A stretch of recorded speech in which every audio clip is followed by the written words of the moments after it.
It is a great pleasure to welcome once again to the Oval Office my good friend, Secretary General of the United Nations, Mr. Ban Ki-moon. As we celebrate the 70th anniversary of the United Nations, we can take great satisfaction in the success of the institution in resolving conflicts, in moving forward through its agencies on a whole range of development issues that are helping vulnerable peoples around the world. At the same time, we are in a period in which the demands placed, the burdens on the United Nations have never been greater. And throughout what is a very tumultuous process, the Secretary General and his team, I think, have done excellent work and have been excellent partners with us.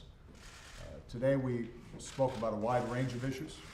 At the top of our list was the urgency of a world response to the threat of climate change. And the Secretary General has been a consistent champion of a concerted, unified global response to the issue. I shared with him the work that we are doing in the United Nations so that we can be a leader in addressing this critical, perhaps the critical issue that faces humankind going forward, and explained how through our power plant rule, through the work we're doing on renewable energies and so forth, that we're in a position now to meet the very aggressive targets that we're putting forward in preparation for the Paris conference. And I encouraged the Secretary General to continue to work with us to press those countries who have not yet put forward bold, aggressive plans to do so, because we need Paris to be a success, and the world has to step up in a concerted way on behalf of our children and future generations. We also had opportunity to discuss a range of regional issues. In Syria, we shared our deep concerns about the humanitarian crisis there, as well as the need to stop the killing and arrive at a realistic political process that can lead to a stabilizing of the country and a transition to a government that is reflective of all the people of Syria. And we traded notes on how our diplomatic teams can work together with other interested parties on that issue. We also discussed the need to end the conflict in Yemen and address the humanitarian situation there. We discussed some modest progress that's been made in Libya in bringing together the many factions that have created great difficulty in governance in Yemen and have created a vacuum that is causing everything from a outflow of refugees to the safe havens for organizations like ISIL. And we discussed South Sudan. As many of you know, when I was in Africa in Addis Ababa, I convened a meeting with the leaders of the countries surrounding South Sudan. It was several years ago where South Sudan was recognized as an independent country, and there was great progress and great hope at that time. That hope has been squandered by Mr. Kiir and the opposition leader, Mr. Machar. Our goal now is to make sure that by August 17th, there's an agreement for them to stop the bloodshed and to move forward in a inclusive government. If they miss that target, then I think it's our view that it's going to be necessary for us to move forward with a different plan and recognize that those leaders are incapable of creating the peace that is required. On a more positive note, we have now completed the follow-up on the Millennium Development Goals that had been set. We now have a new set of sustainable development goals, as well as financing for those goals that have been agreed to through a process of international consensus. And they reflect, I think, the newest and best thinking about how we can lift people out of extreme poverty and not just provide aid, but also increase capacity, with a strong emphasis on making sure that women and girls are lifted up in the process, making sure that we're emphasizing clean energy, sustainable energy, education, entrepreneurship, and small and medium-sized businesses. And I'm very encouraged by the process and the leadership that was shown by the United Nations and all the countries involved. What we saw was, I think, far less emphasis on some of the traditional north-south divisions on the international stage, and much more of a focus on how do we get the job done and deliver on behalf of people. And finally, we had a discussion about how we can work with the United Nations to provide them more support for the demands that are being made to them. Specifically in September, when we have the United Nations General Assembly and leaders are gathered, we really want to make the most of the summits that are being organized around not only countering violent extremism and sustainable development, but also peacekeeping.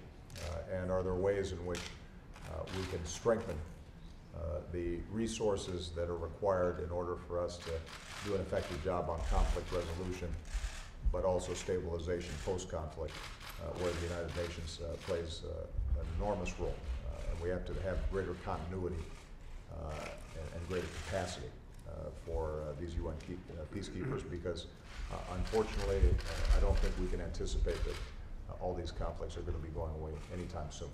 So I again want to thank Secretary General for his outstanding leadership, and I look forward to seeing him in September. We've got a lot of work to do between now and then, but I'm very confident that he and his very capable team will be able to do what needs to be done. Thank you very much. Thank you, Mr. President. Thank you, Mr. President, for your warm welcome to the Oval Office again. I had an extremely constructive meeting with President Obama this time. On the eve of a truly historic General Assembly in September, and in the aftermath of all this very historic diplomatic achievement President Obama and U.S. government have been making in many areas, like Iranian nuclear deals and normalization of diplomatic relations with Cuba, and his recent very successful visit to Africa. And all these are truly historic diplomatic achievements. United Nations continue to stand working with you and U.S. government. We really appreciate your strong leadership and support, and strong, generous humanitarian assistance to many places of the conflict, and I really count on your strong support. On climate change, I highly commend President Obama's strong commitment since day one in his office up to now, and I count on your continuing leadership until we'll be able to address this climate change, and have a climate change agreement in December in Paris. In that regard, I'd like to congratulate you and highly commend your visionary and bold leadership and announcement of yesterday on a clean power plan. This is hugely important and visionary leadership. U.S. can and will be able to change the world in addressing a climate phenomenon. And we are the first generation, as President Obama rightly said yesterday, to put an end to global poverty. And we are the last generation who can address climate change phenomenon. I think this clean power plan powers economies and generates a job. And also it can generate huge dividends here at home in US economy, and I'm sure that this will impact a lot of countries. And I really appreciate your personal engagement, starting with China and Brazil and India and many others. As I'm going to have some small-scale leaders meeting on the margins of General Assembly, I hope you will really lead all this campaign under your strong leadership. We are very much committed. We discussed about how to mobilize $100 billion for climate financing. I'm working very closely with President Hollande in his capacity as president of a future COP21, and Chancellor Angela Merkel in her capacity as the chair of G7, and World Bank president and IMF managing director and OECD secretary general. We are really trying to present a politically credible trajectory of $100 billion to the world, so that this can be supported at the COP21 in Paris.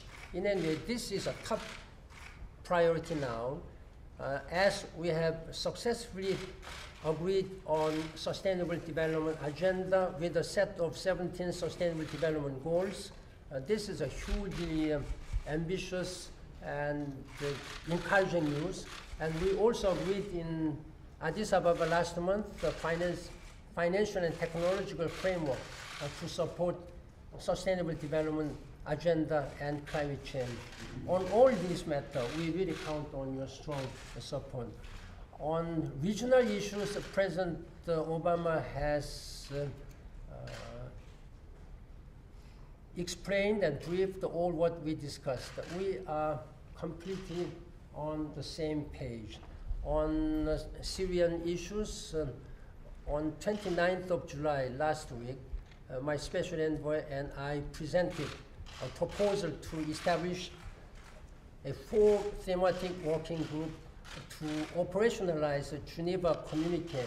And I am very much encouraged by such a strong support by the Security Council members. We will try to expedite to provide some political solution to this, operationalizing Geneva Communique. At the same time, we are doing our best efforts to provide humanitarian assistance to needy people.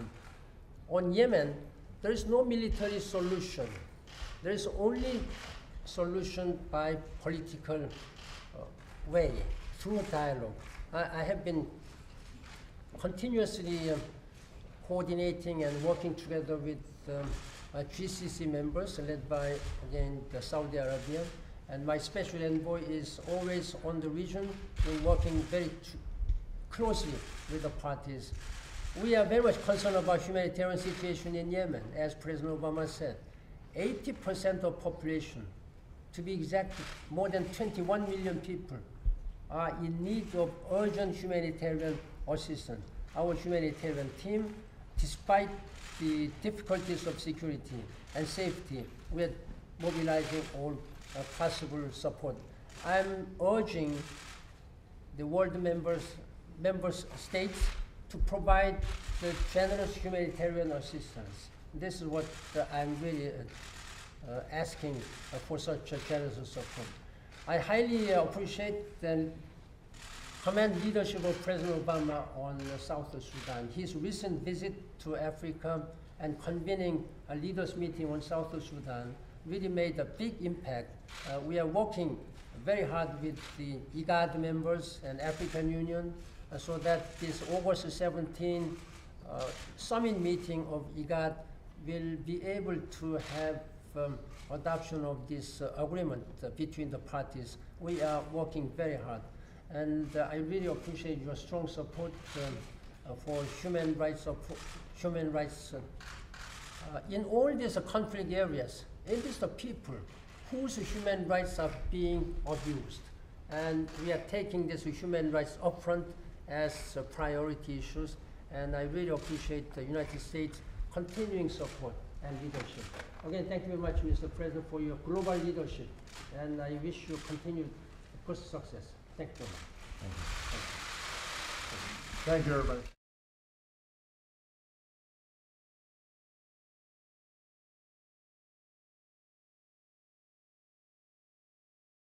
So that we can be a leader in addressing this critical, perhaps the critical issue that faces humankind going forward, and explain how through our power plant rule, through the work we're doing on renewable energies and so forth, that we're in a position now to meet the very aggressive targets that we're putting forward in preparation for the Paris conference.